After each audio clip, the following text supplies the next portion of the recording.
Hello, everyone, and welcome to the recording of NPI's FFY26 Evaluation and Reporting Info Session. I'm recording this brief introduction after the fact to streamline the front material of our live session.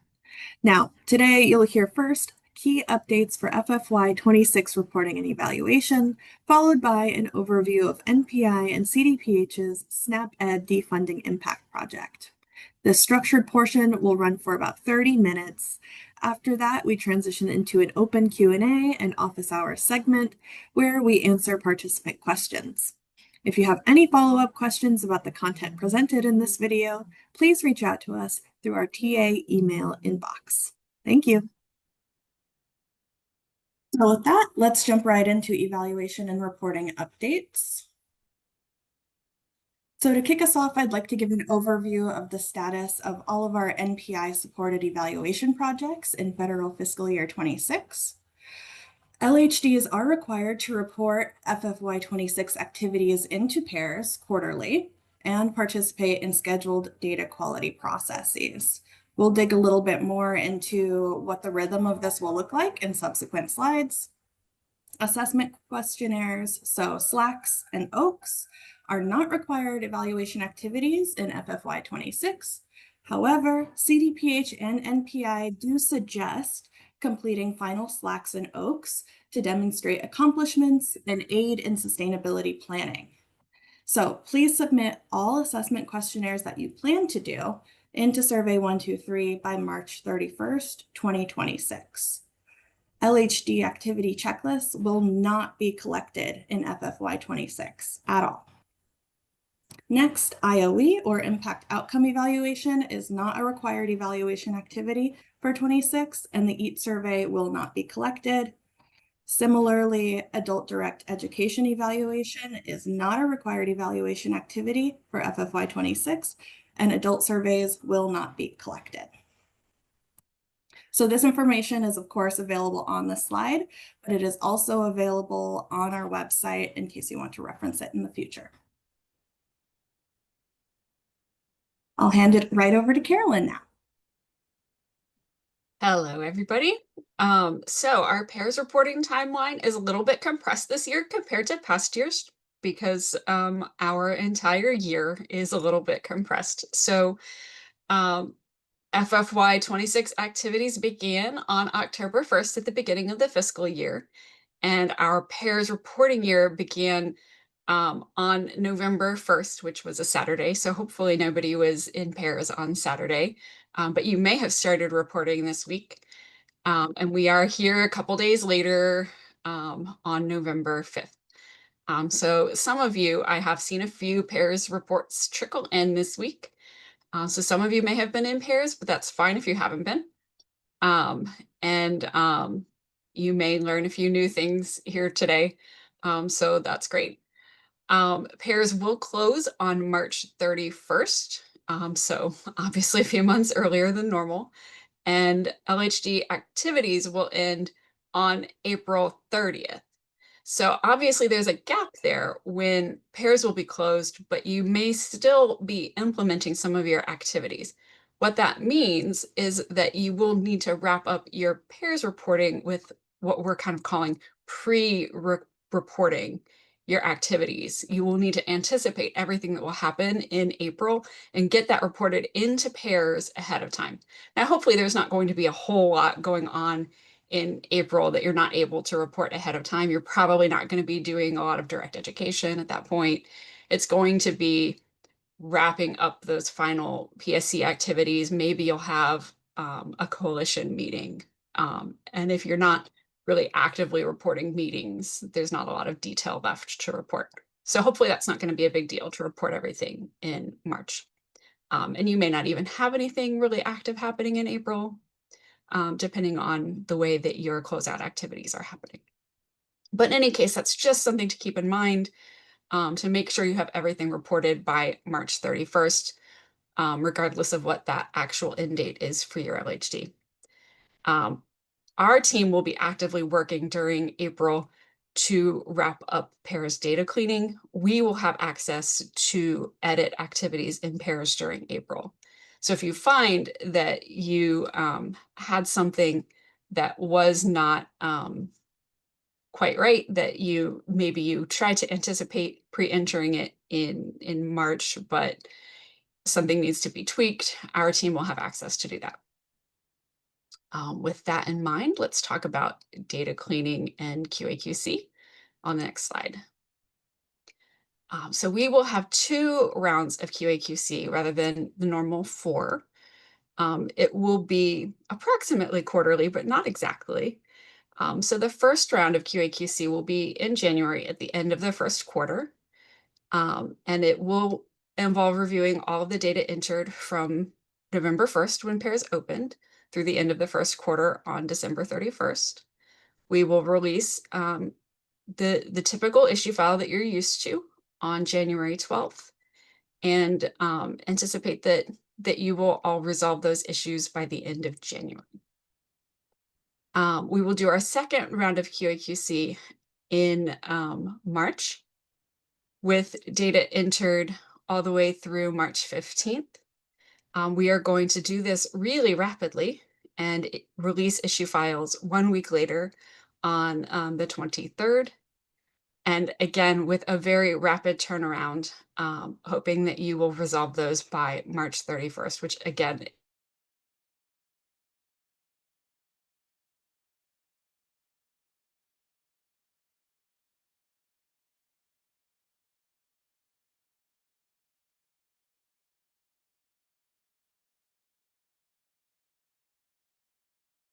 so um, we spent a lot of time kind of thinking through this calendar of how to do QA/QC and get in 2 different review dates. And it really is sort of a fast turnaround. We will have that final data cleaning happening in April. So anything that didn't get resolved in March, we will reach out to LHDs for questions and try to get that final cleaning done during April.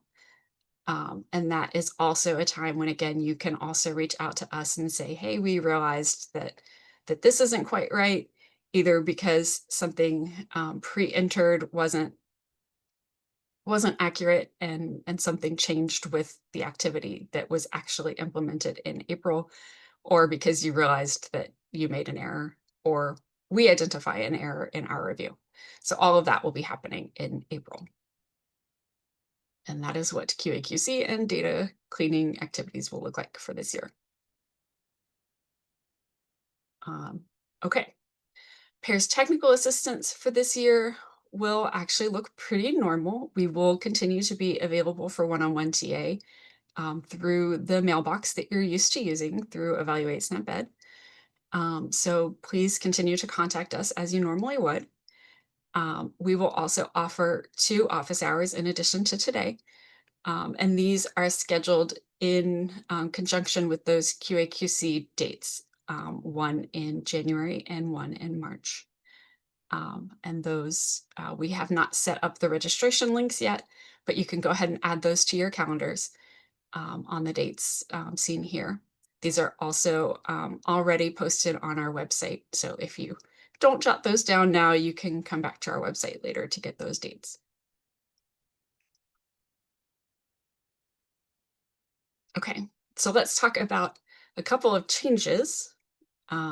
So some new things happening in 2026, ways that we want to be sure to help capture what is happening in your sustainability wind down transition activities.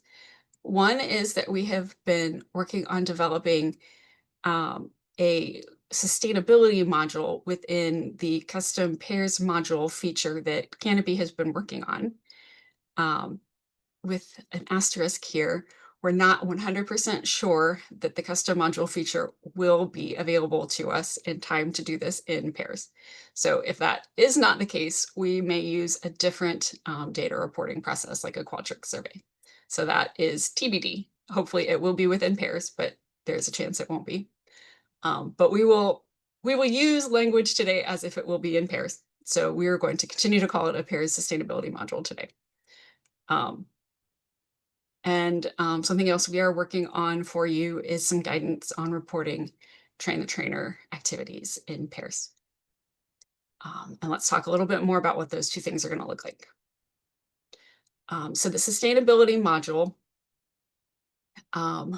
will involve one entry for each LHD for the year. It will include jurisdictional level sustainability activities. So that will be general sustainability.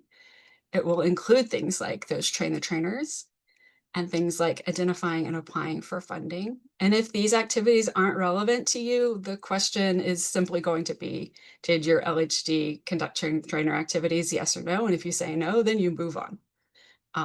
There are some additional questions along those lines. And if you say yes, then there's more questions to answer. But if it's no, it's pretty straightforward. We are anticipating that we should be able to release this around the beginning of February. But again, if that custom module feature is not available to us, we might have to scramble a little bit and move it over to something like Qualtrics. So this is, again, TBD. And it should be due March 31st, along with all of the pairs reporting.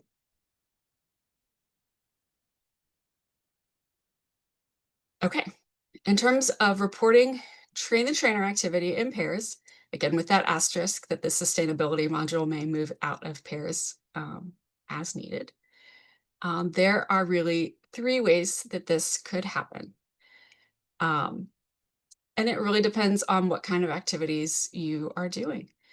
So if you are conducting train the trainer activities that lead to classes with target audience, then it would be relevant to report that in the program activities module. If you are conducting train the trainer activities that lead to a PSC change, then it is appropriate to report that in the PSC module. If neither of those is relevant, then those activities should not be reported in either of those modules.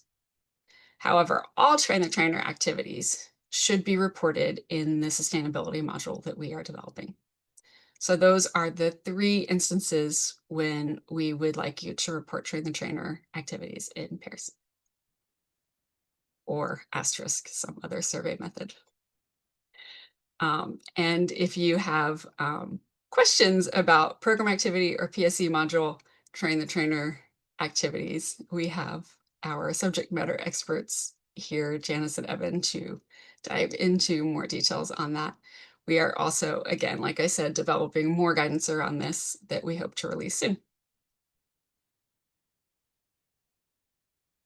And finally, we know that staffing levels and potentially the actual staffing at local health departments have changed recently and may continue to change.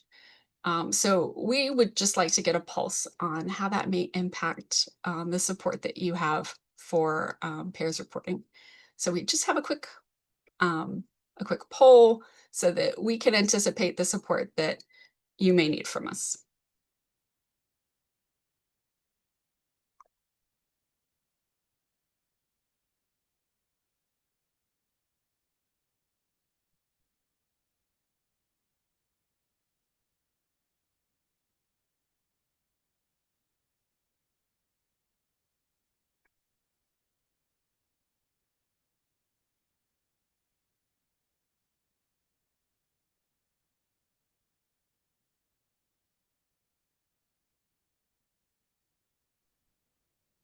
Thanks, everyone. I see answers rolling in. I'll just give it another 30 seconds or so. We're at about the halfway participation mark.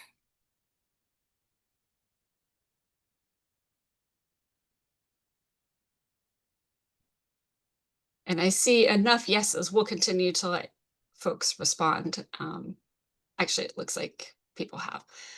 But our motivation behind this was if we got sufficient responses, and it looks like we have, well, we'd like to set up a sign-up sheet so that people who would like a one-on-one TA session can express interest, and we can get that set up. So we will go ahead and do that.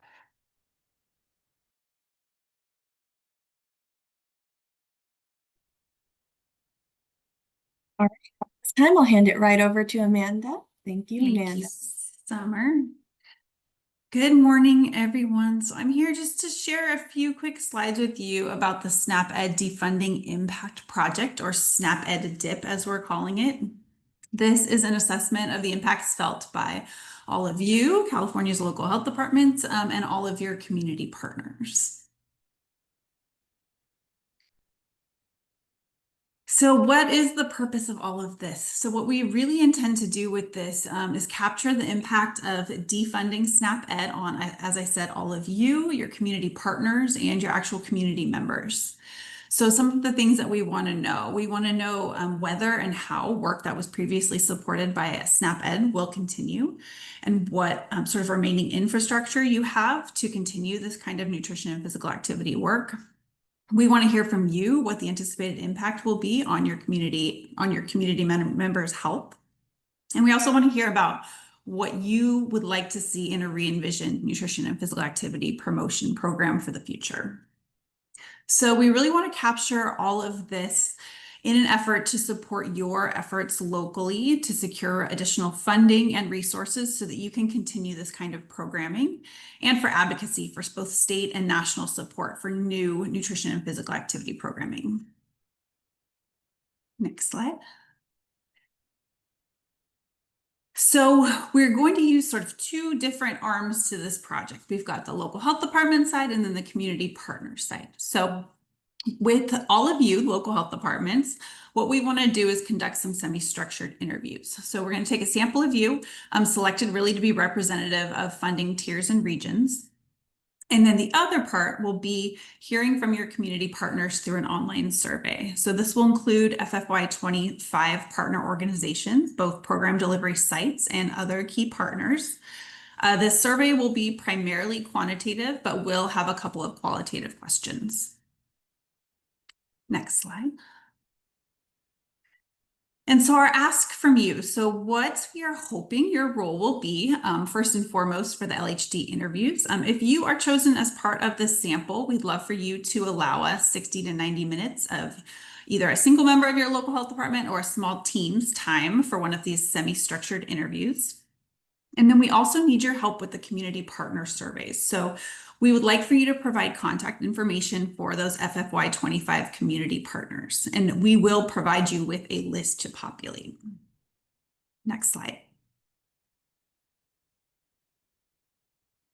And this is what the anticipated timeline looks like. Everything here in the bolded black really will pertain to local health departments where we need your participation. But first, in late November is when we hope to have a finalized study design and instrument and obtain our IRB approvals. On December 1st is when we will be reaching out to all of you with a list to populate with your partner contact information. And we hope to get that back around the middle of December, on December 12th. Also in mid-December, we will notify all of you if you've been selected for an interview. And we hope to begin those interviews in early January. Also in early January is when we intend to send out that online survey to all of the community partners, and we'll leave it open for about a month and wrap up that data collection in late January.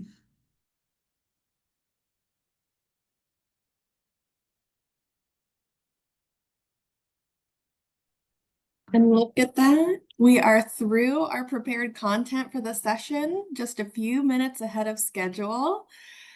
So with that, I want to remind folks that we have as much time, well, up to an hour for open Q&A and office hours. And I'll remind everyone, this is a time suited to meet your needs.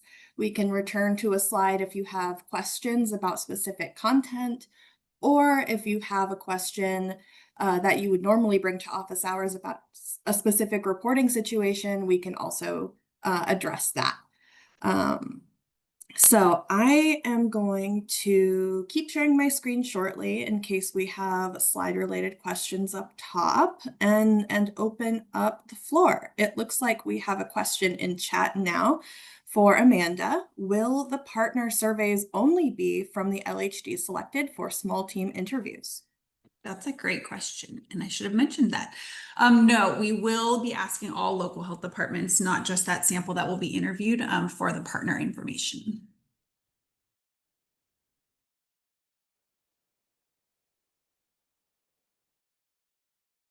Can I just come off mute and ask my questions? Okay, hi, good morning. So I have not been in pairs yet, otherwise I would probably know the answer to this question, but um, are there specific train the trainer, like new questions within the program activity and PSE modules, or are we just putting that information, like if the train the trainer led to PSE change, are we just putting those in like the notes and comments section, or is there a separate question for that? There are no new or separate questions. I will let Janice and Evan speak to what reporting those looks like in those modules. Okay.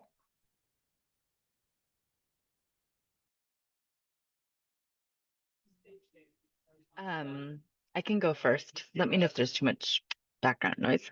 But it would be the same process that we normally have in the on the PSE side, where if the train the trainer does result in a PSE change, you would go ahead to the like complementary strategy page in the PSE module and click the staff training checkbox. You would select the PSE changes about professional development. And then if it's organizational level, train the trainer, then you would also do the organization supplemental survey. And there may be some other detail that I'm forgetting, but we have sort of like the written response that we generally give in the TA email. So it wouldn't change. But if we do a staff training like in March or April, and so maybe the changes haven't taken place, then we don't mark we did a staff training in the PSE. I think for all of the reporting, you are going to go ahead and report your anticipated work for April as well. So if your training is happening in April and you're finishing up your reporting in March, you would still include the work that's still. But if we don't sorry, if we don't expect changes to happen. Oh, like the other kinds of PSC changes, like a structured like activity. Yeah, like we're doing the training, let's say Got in it. April, so changes might not happen until May. So we're not marking that we do a staff training. And then we save that for sustainability module. You still mark that you're doing the training if the training is happening by April 30th. Okay. You wouldn't do your anticipated PSE changes like to the, lunchroom environment or to physical activity at the school or whatever it is, just those professional development changes adopted. Got it. Thank you. I'd like to address a question in the chat. So we have a question, would it be possible for NPI to have a job aid on how to capture train the trainer in the PSE module? And as Amanda said, yes. Oh wait, I'm looking at the wrong one. As Carolyn said, yes, we are working on a job aid, writing out the nitty gritty of these different train the trainer situations. And we're hoping on getting this out to you folks very soon. We are working on it. Yeah, I just want to follow up on that. Our focus today really was on making sure you understood when it was appropriate to report train the trainer information in pairs and where. We heard in the All LHD call a few months ago that there really was a lot of interest in being able to report train the trainer information in pairs, as well as a fair amount of confusion around when it was appropriate to do so and where it was appropriate to do so. So I really felt it was important to provide some clarity on those questions first and foremost. So I wanted to head that off to make sure that that question was answered. And once that question was answered first, we can work on the how.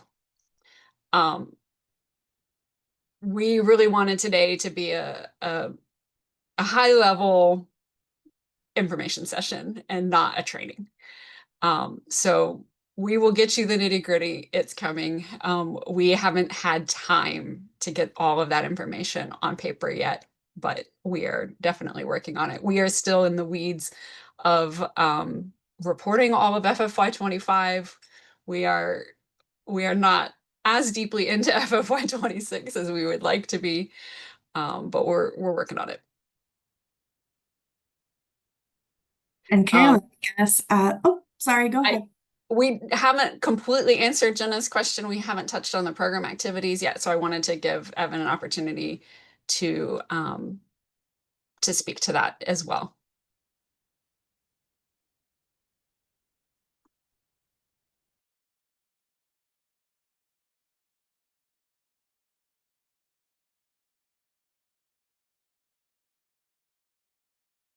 Evan, are you there? I see you. Sorry, I was on mute. Can you repeat the question, please? I think the question was how are we reporting train the trainers in program activities? So in program activities, the trainers will be reported after you conduct the actual direct education with the teachers or the people that have been trained. And when you can report the actual train the trainers events in the descriptions or the comments to follow it with the program activities. So in program activities, you only want to actually report the target audience as the participants. Any of the train the trainers information should go into kind of the open-ended responses. So comments or descriptions where you can put down the title of the training, what the curriculum was, maybe who was taught. So keep the train the trainer information that's not target audience specific in the comments and descriptions sections of the program activities.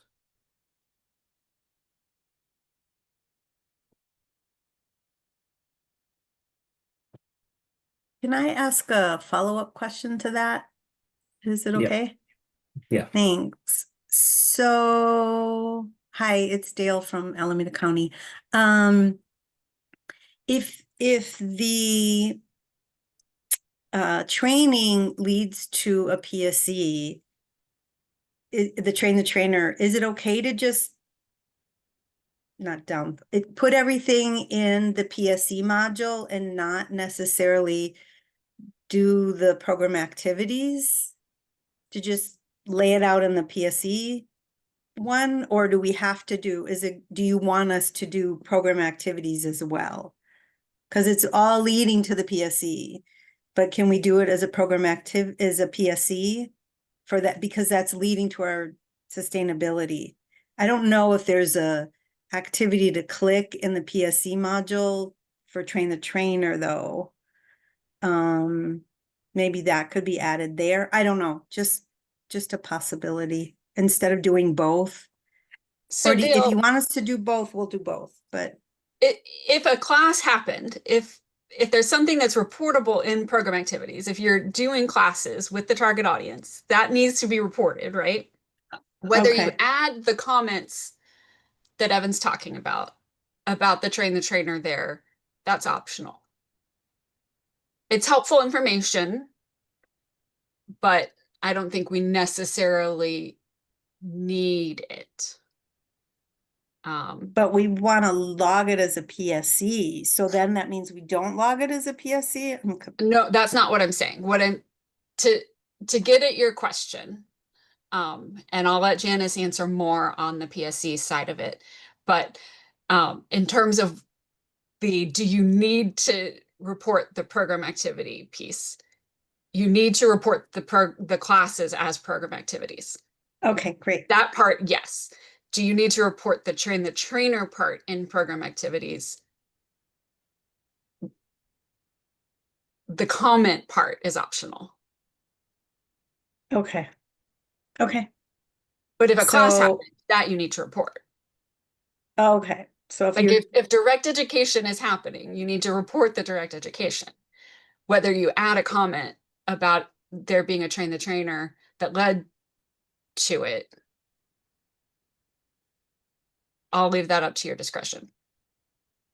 It is helpful information that we could potentially use to understand that that train the trainer was part of your sustainability activities. However, I understand that that's potentially adding burden to you this year that you might not have time for.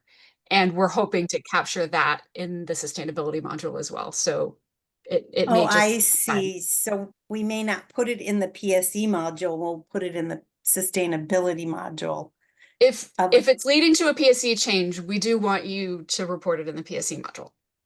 And Janice is off of mute, and I'm going to let her piggyback on and answer It's the that PSE it's still part. that questionable thing about train the trainer. You know, if Summer, you're can you put that train the trainer slide up while we're talking too? Because I think we're spending a lot of time on this topic. I just because wanted to. Go ahead, Janice. Sorry. Oh, Hi. Hi, Dale. I just wanted to back up a little bit and see if I was because I think it might help to talk in more concrete examples. Like some train the trainer activities lead to more direct education, right? Like you might train people to then teach nutrition education. That wouldn't go into PSE.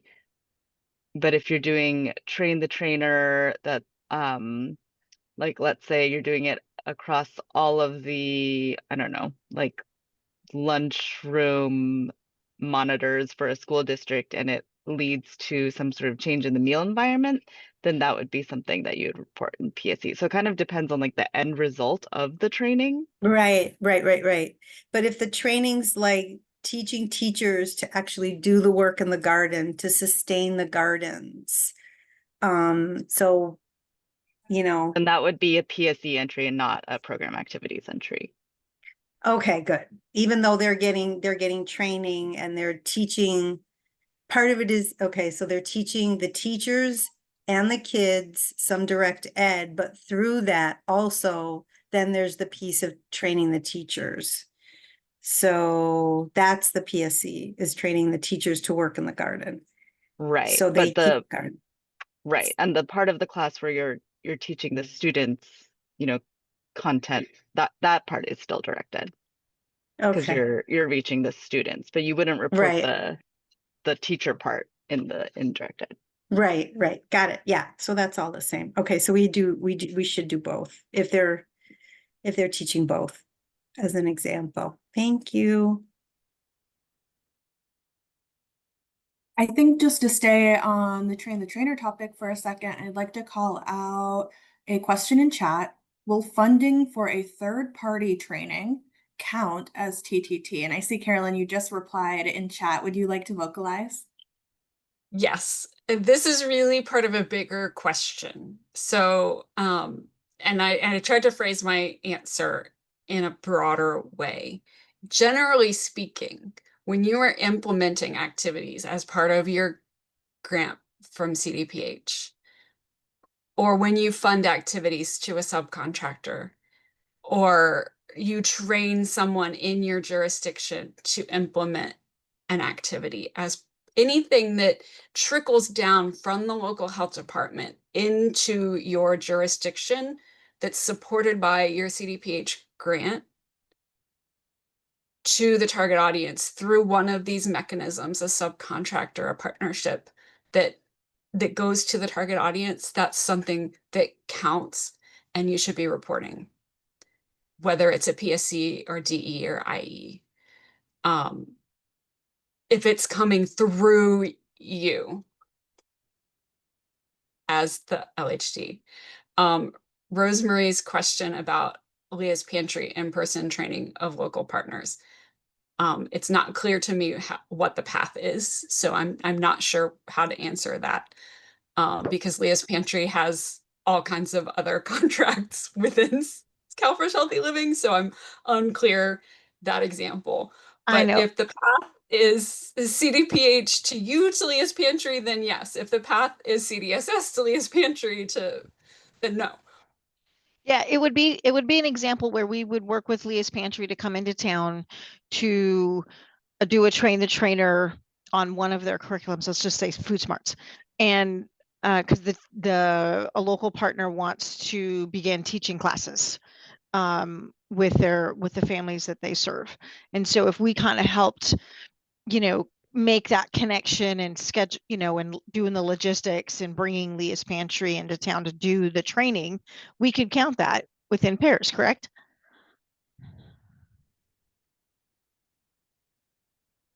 Even though we're like my team wouldn't need to actually do the conducting the training because Leah's Pantry came into town and it was one of the SNAP-Ed approved curriculums that, that's theirs.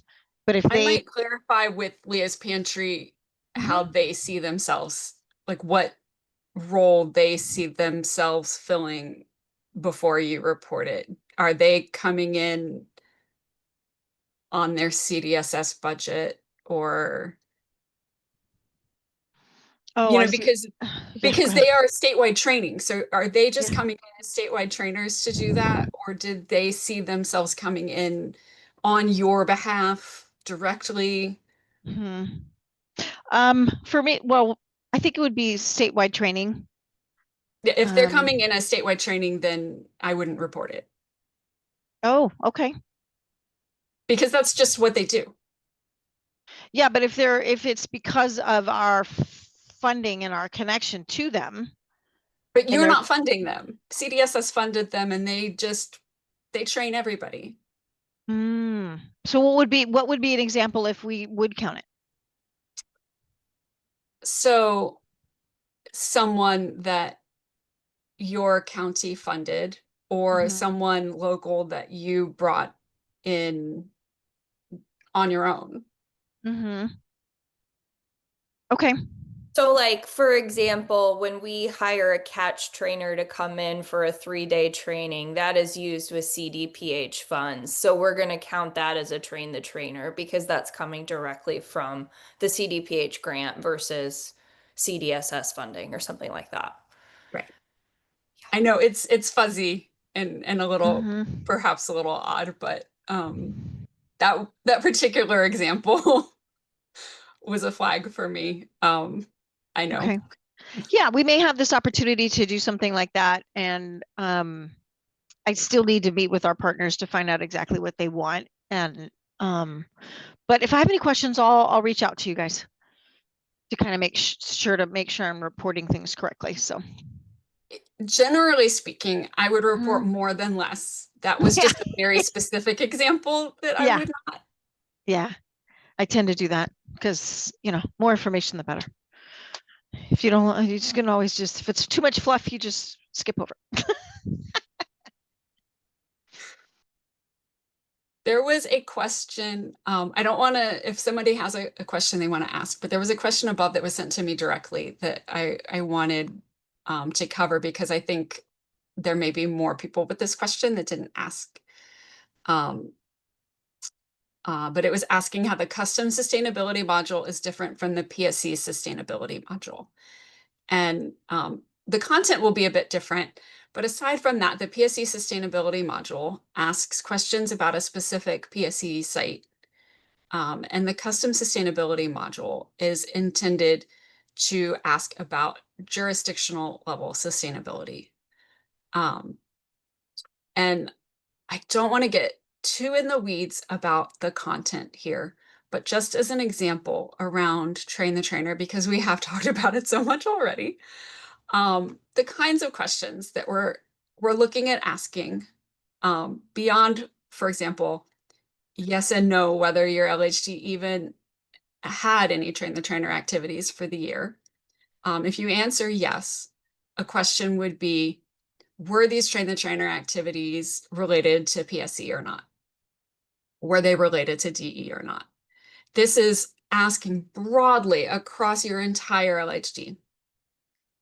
And then a handful of questions about each of those. If you said yes, they were related to PSE, what settings were they intended to impact? And what age groups, what populations? So we haven't figured out exactly how granular this would be, but youth or adults. And then we might ask some amount of something related to numbers of activities, but we're not quite sure there.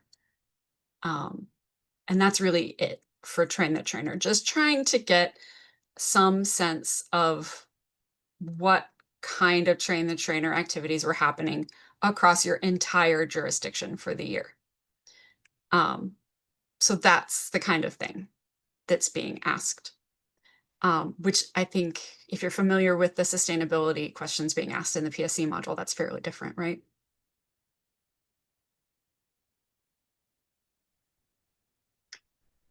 Carolyn, I'd like to call out a sort of high-level question in the chat.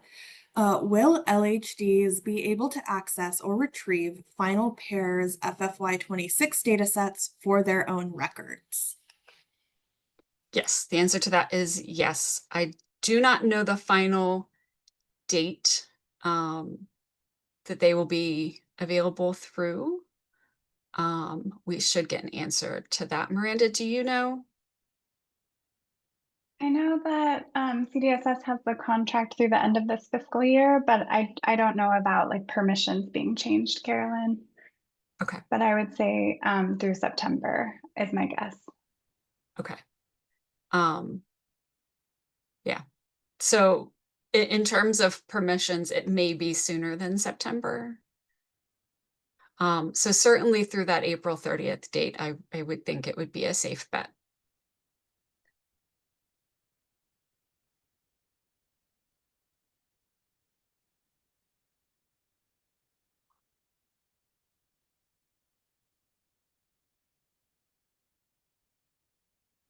I'd like to vocalize a question and answer in chat so it's captured in the recording. There was a request to please send a copy of the partner survey. This is referencing the Defunding Impact project we discussed to LHDs prior to sending to those community partners. And Amanda said, yes, we will also send sample outreach that you can use to notify partners that the survey will be coming.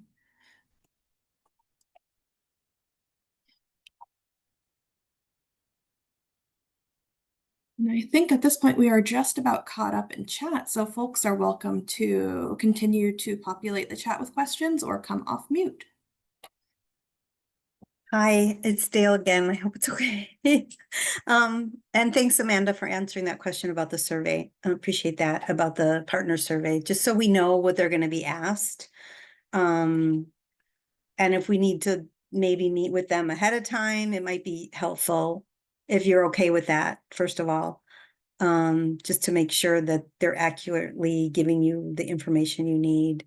And also just to like, they'll do it if we ask them, but we really want them to do it. I mean, everybody's kind of scrambling with everything new or losing staff and things like that with our partners. So we don't want to, and with the minimal funding we're able to give, we don't want to push too much. Another question. So let's say a school district is really concentrating on, getting out their wellness policy, making sure they have, like for sustainability, obviously their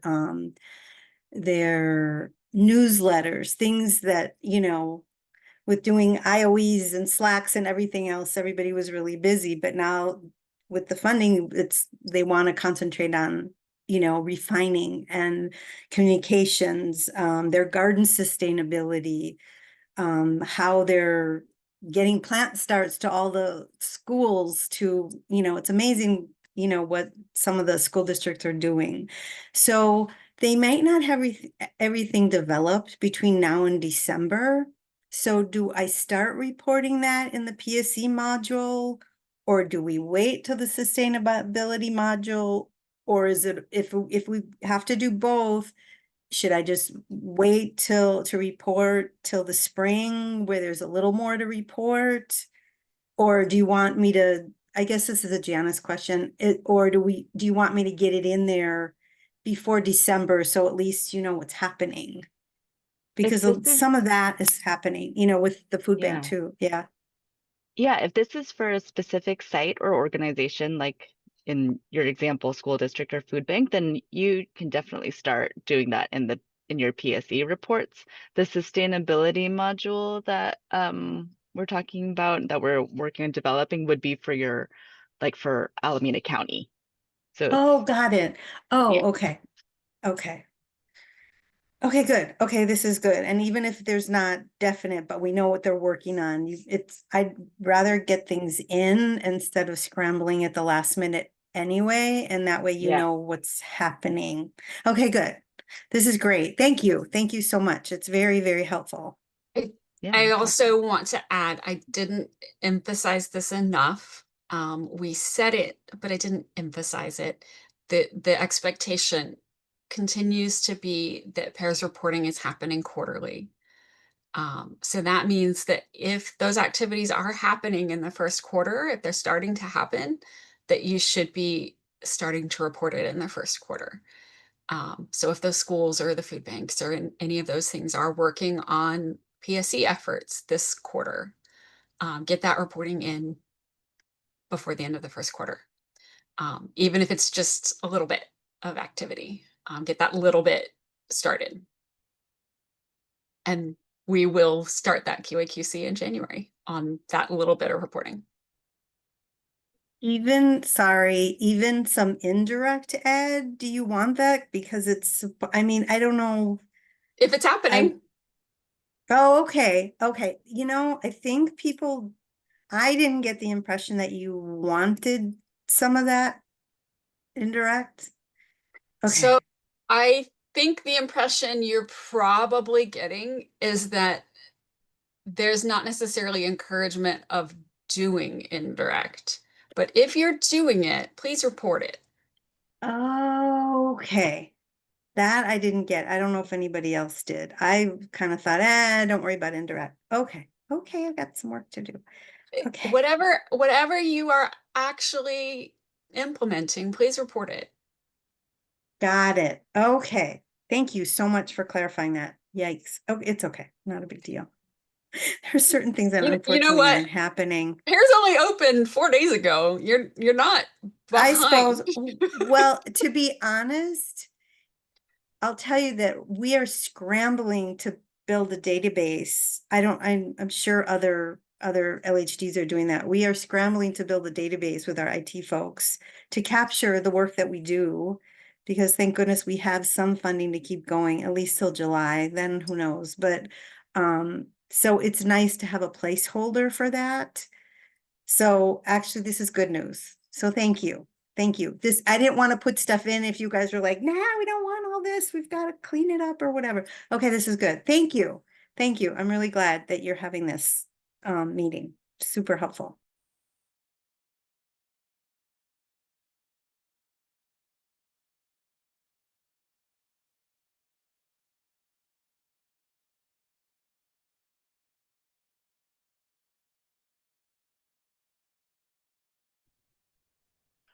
Thank you, Dale, and thanks everyone. Oh, Yeah, no, it's sorry, Rosemary. I was Hi. going to invite more questions. Perfect. That's okay. So for the partnership survey and so forth. So are you just going to go into like our pairs and look up our partners from 2025, and those are the folks that are going to get the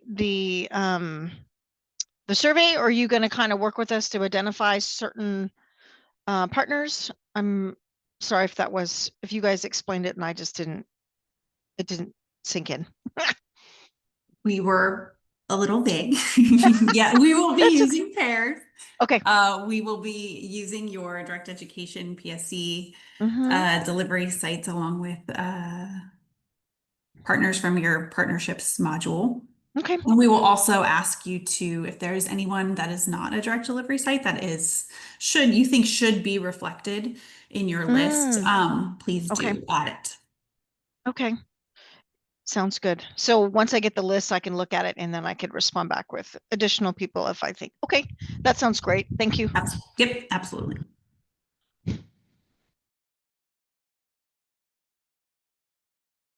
I think this is a good opportunity. We've spent a lot of time on evaluation and reporting questions for good reason, of course.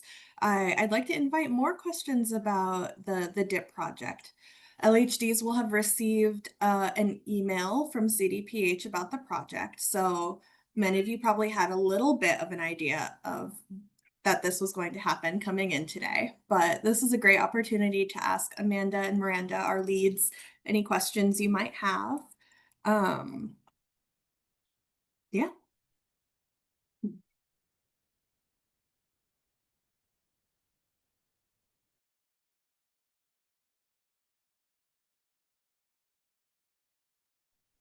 I have a question for Amanda and Miranda.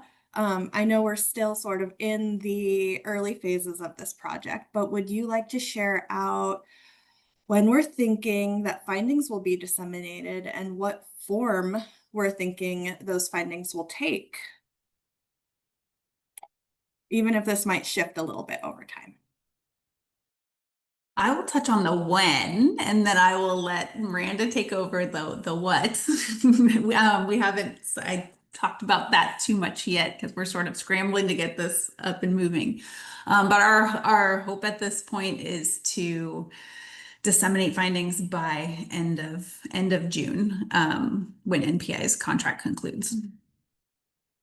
Thanks, Amanda, and thanks for the question, Summer. I can speak to this a little bit. And again, all of this is happening in collaboration with CDPH. So we'll be working with them to really put together some resources that we can use to share the findings in ways that are most meaningful. I envision it will probably be some very short briefs that that we can share out with you all to really speak to what gap this is leaving in our communities in terms of supporting people with healthy eating and activity, and just really speak to the long-term impact we envision the gap that this program is leaving having, to try to get support for more programming.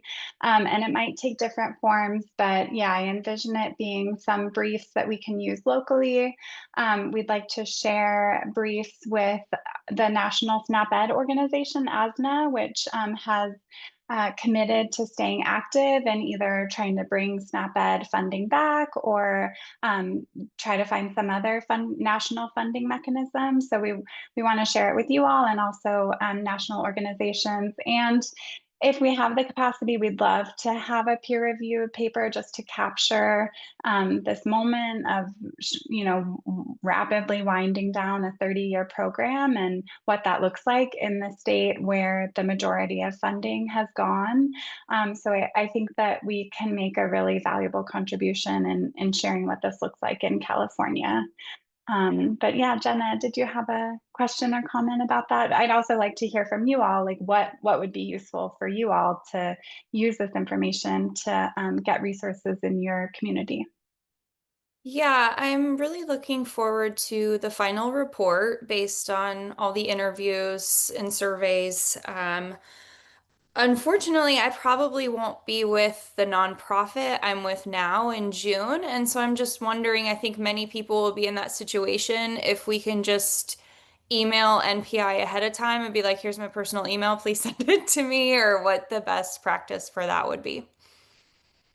Oh, that's a great question. That's a great question. I don't want to promise anything, but I think that's a really good suggestion. And I do, so NPI as a broader organization does have a listserv, so that might be a good way to make sure that you receive communication about our findings, which we can share. But NPI has a research to action newsletter.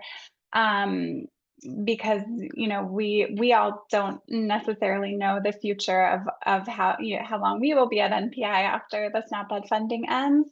So I don't want to make promises. So I would say definitely reach out to us and share your new contact information, and we will do the best we can to try to compile a list to make sure we share this specific report with. But I would suggest signing up for the NPI newsletter as well. And I don't know if anybody else would like to add to that. I would. I think also, because I think she's right. I think there's going to be many people in that same boat. But if, on that, CDPH has a contact list that's like project director, fiscal person, and then probably like whoever's over me. And so I think if you make sure to hit you and or CDPH hits everybody on that list, then at least get back to the health department so that can help with future funding, because I do think it's important for the health departments to have any kind of data they can to demonstrate the need within their own county, because I know we're on the lookout and kind of trying to see what comes down the pike, so to speak, from the feds and or any other state finance foundation type folks who want to do nutrition and physical activity work. So yeah, I think if you hit everybody on that list, hopefully, I would have hoped that somebody's there still, at least one person. So yeah, so everybody on that contact list. Yeah. Thank you for that suggestion, Rosemary. There's a question that is in chat and might have gotten buried because it was threaded under a reply. And it is around SLACs. So the question is, if a school district wants to complete SLAC surveys at some schools, will we process the results? And if so, when do we need the SLAC surveys completed? And I think the answer is that the deadline to complete SLACs is March 31st. And as far as I understand it, we are going to handle SLAC results the same way we always have, but I'll let others speak to that and just confirm that.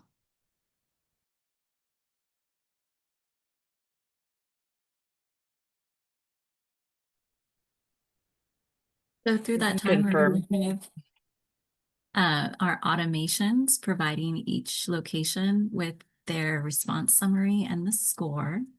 And then we'll work with LHDs to know what timeline makes the most sense for the data exports to be provided to them.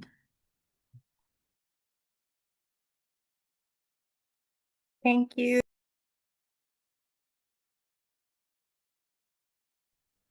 Someone also asked in chat if the slides from today will be shared, and they will be shared as well as the recording. We will send out an announcement via MailChimp, and I will also be linking to these materials at the LHD call next week.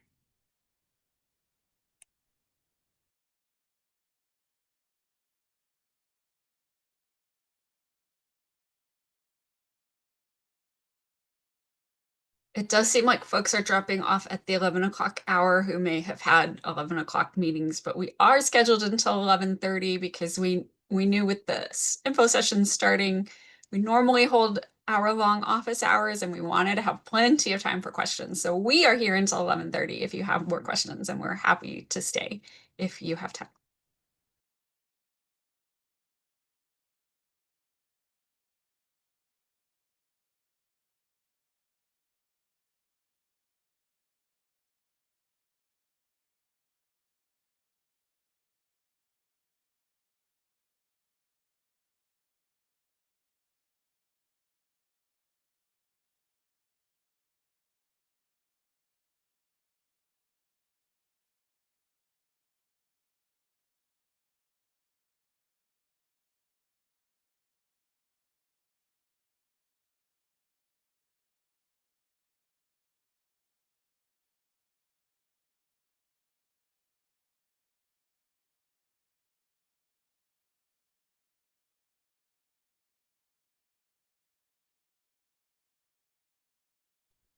Hello, I have a question. I know previously for fiscal years, a success story was required.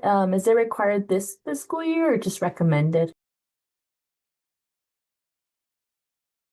So NPI has not typically managed the success story module. That has been a CDPH requirement. So I am going to refer you to the local agency support section to answer that question. As far as we are aware, that requirement has not changed.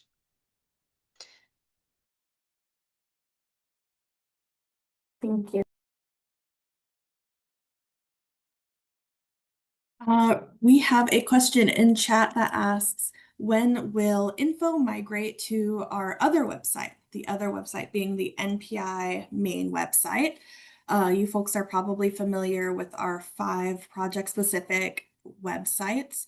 Those will all stay live and updated up to June 1st, at which time we will retire those websites and they will present you with a redirect notice to the NPI CFHL sub page where we will keep all evergreen materials available to you, including things like our data storytelling toolkits and our crafting impactful messages webinar and questionnaires, for example. So we are working on getting that web page prepared early. We are hoping to do it before our winter curtailment, so the Christmas holiday. So that site will be set up early. So you'll be able to access both that and our project-specific sites up till June, and then only the NPI-specific site will be available. So a little overlap to make sure no one is caught off guard.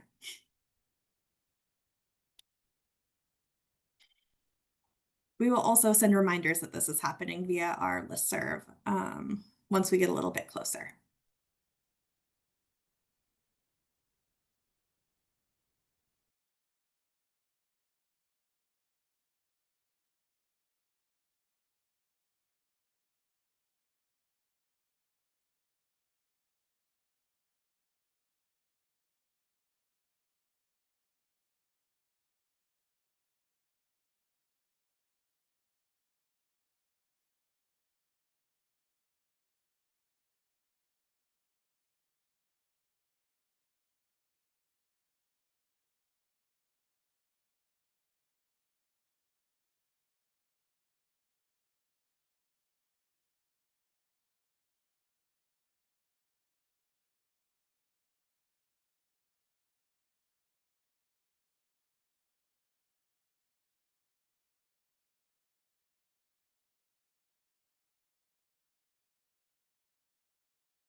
Like we have a set of mighty few still with us. Please feel free to ask any lingering questions. We're around to answer any and all of them that we have the capacity to.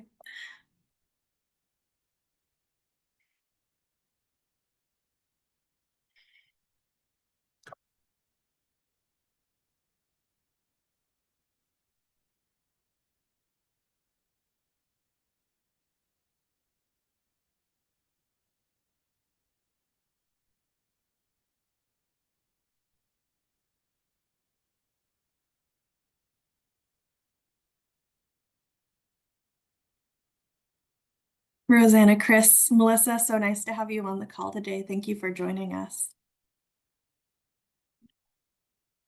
The mighty last section.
All right, I think at this point I'm going to stop our recording